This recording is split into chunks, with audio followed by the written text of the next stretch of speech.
Every June the 27th is set aside as the World MSME Day by the United Nations.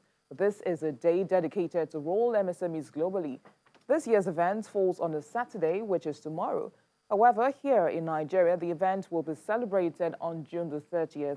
Well, joining me now to talk about this is the Director General and Chief Executive Officer of Small and Medium Enterprises Development Agency of Nigeria, Mr. Dikko Rada. And I also have here with me in the studio the Executive Secretary of the National Association of Small and Medium Enterprise, Eke Obiji. Good morning, and thank you for coming on the program, gentlemen. Thank you very much. Well, let me start the conversation with you, Mr. Rada. The theme of this year's event is COVID-19, the Great Lockdown, and its impact on small businesses. How apt is this theme, especially at a time like this? I think the thing came at a very good time because we are witnessing the COVID-19 pandemic in Nigeria and globally. So I think it is right time for us to look at the effect and the takeaway from the COVID-19 as it affects the MSMEs. So I think the theme of this year's event is a good one, and honestly, everybody all over the world are focusing on the MSMEs to revive their economy. Now, let me come to you, Mr. Obiji. As an organization now charged with the responsibility for coordinating and promoting the growth of SMEs, now, what does the MSME Day actually mean to you? Thank you very much for that question. The MSME International Day, as the United Nations came up with, means a lot to us as a business membership organization, where you have a lot of micro, small, and medium enterprises as members. It means that it's a day that the world is rededicating its commitment to the promotion and sustainable development of the micro, small, and medium enterprises globally. And Nigeria is no exception.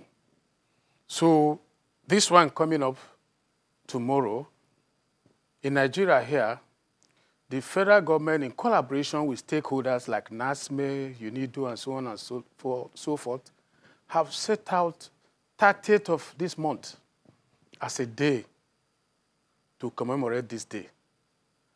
And you can see the theme there is COVID-19, the Great Lockdown, and its impact on micro, small, and medium enterprises. It means a lot. If you read meaning into that theme, it has a lot of deeper meaning. So it means that COVID-19 has had great impact on the development of micro, small, and medium enterprises since it started, because there is a total dislocation and bifurcation of the system. SMEs no longer operate in a calm environment, in a calm setting. You can't move out. If, for example, take Nigeria for example. A lot of SMEs cannot move their products from one location to the other. That's a very serious impact. If you produce goods and you cannot move them from one location to the other, you are in trouble. Well, this is also to check the spread of the virus. Absolutely. We are not disputing that. But this is a global pandemic. If you follow the news trend all over the world, you see this pandemic has had serious impact. But some countries are looking at it the other way. How can they maneuver their way out of this so that people can keep on doing what they are doing? It may not be as before, but in a very simple and organized way so that the entire global system will not be entirely disrupted. All right, let me come back to you, Mr. Dikko. Of course, MSMEs are the bedrock of every economy, and in Nigeria, of course, they're faced with a lot of challenges ranging from funding to infrastructure. Now, how do we intend to use this day to push the cause for MSMEs? I think as a way of background, I would like to say that in Nigeria, we started celebrating the MSME Day from 2018. But this 2020 MSME Day came with a different approach because of the situation in which we are. And even before the lockdown, we are sure that MSMEs are facing a lot of challenges in Nigeria. And when this government came on board, they were trying as much hard to see that these challenges are overcome. Part of the challenges of MSMEs in this country are access to funds. It's not that the funds are not available, but rather the procedures and the requirement to meet up the run for MSME is getting very difficult for them. And hence they could not be able to access affordable loans to do their own businesses. Again, there is an issue of lack of infrastructure. Lack of infrastructure, especially workspace where they can put up themselves together and do their own activities, provide the product and services needed in the country. But as a way of addressing this kind of challenges, especially under the COVID-19 lockdown, government came up with a lot of palliatives to assist the MSMEs, especially the first thing that was rolled out even before the COVID-19 is the aggregate-based incentive rate services, that is the ADSMIS, in which training is provided to MSMEs and the loan is given to them without much necessary requirements that was needed in other conventional financial institutions. And again, after that, government was able also as early as the beginning of the lockdown to introduce the COVID-19 loan palliative through the National Microfinance with a huge amount of 50 billion naira for MSMEs. And from the report reaching us, a lot of MSMEs have benefited from it. But we are calling on government and the CBN to put more money because 50 million may not be enough to give a cushion on the MSME, on the effect of the pandemic on MSME. So I think it is important for CBN to roll out another 50 billion in addition to what they have provided so that more MSMEs will benefit from this loan and more MSMEs will be able to develop their businesses from the effect and be able to come out successful and to help develop the economy of this region. It is very important for people to understand that MSME in each country are the engine room. Nigeria has witnessed a recession in 2016, and it was as a result of the effort of the MSME in this country that we are able to go out of the recession as quick as possible. And I believe, even with this COVID-19, MSMEs, if given the necessary support and then targeted palliatives and interventions, the MSME will be able to come out successful after this COVID-19.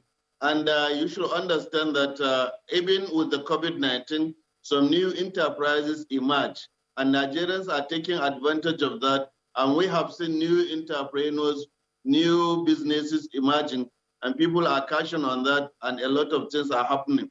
And we must thank that as a result of the ease in the lockdown, small businesses have started growing, and we are improving on our own businesses because majority of these MSMEs are micro in nature in this country, and hence most of them operate from their households. Most of the MSMEs were able to sell their product even at the smaller quantity within their unit, within the environment in which they live, and then that has really helped in trying to keep on the economy of this country to this level. And and the moratorium provided by the federal government on the federal government intervention or loans, it also helped a lot in solving the problems of the MSME under the lockdown. And SMEDAN also under our own program, which we call OLOP, we are able to provide a moratorium of 1 year on our OLOP loan to beneficiaries of the OLOP so that they will recover fully before they start continue to repay the loan that was provided to them. I think if the MSME will take advantage of all the efforts put in place, and then the government also should consider the macro businesses, because most of these loans of COVID-19 through the National Microfinance try only to address the small and medium. Macro businesses, they may not have what it takes to assess those kind of funding, I think I think what the macro businesses required is they require to have a grant so that it can support their businesses. Grant from amount of 20 to 100,000 naira, ranging on the kind of businesses those macro businesses are doing. It will really help to bring them back on track and also to keep the economy going.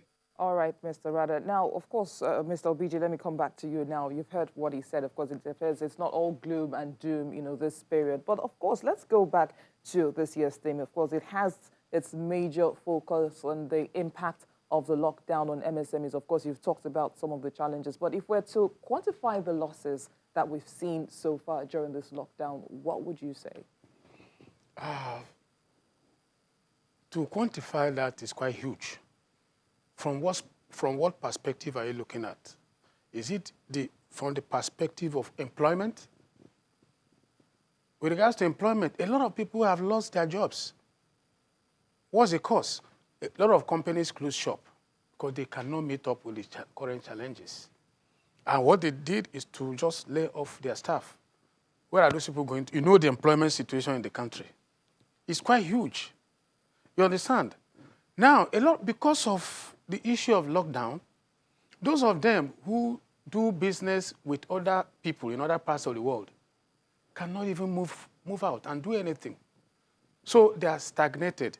For example, the African Continental Free Trade Agreement, AfTA, the major focus of that policy is to ensure that SMEs from different parts of Africa interface and interact with each other through buying and selling of their goods and services. It's supposed to have started 20th of this month, June 20. But where are we? I just want you to gaze and see. What has happened there? It's not starting. Why is it not starting? With COVID, how do you move? How do you carry your goods from point A to point B, either by air, by sea, or by road? Look at even within Nigeria, I don't know, your office is very close to the road here. There is lockdown between states. But still, some people still move illegally. But those people who make that effort pay through their nose. How do you prove that? I'm telling you, we're all in Nigeria. If you make inquiries, you hear. Those of them that have tried it, if you move from Lagos, for example, say to Benin, you are paying about 3,000 naira by road. I'm not talking about by air. By air, forget about it. Now, you are going to double that or triple it. You know why?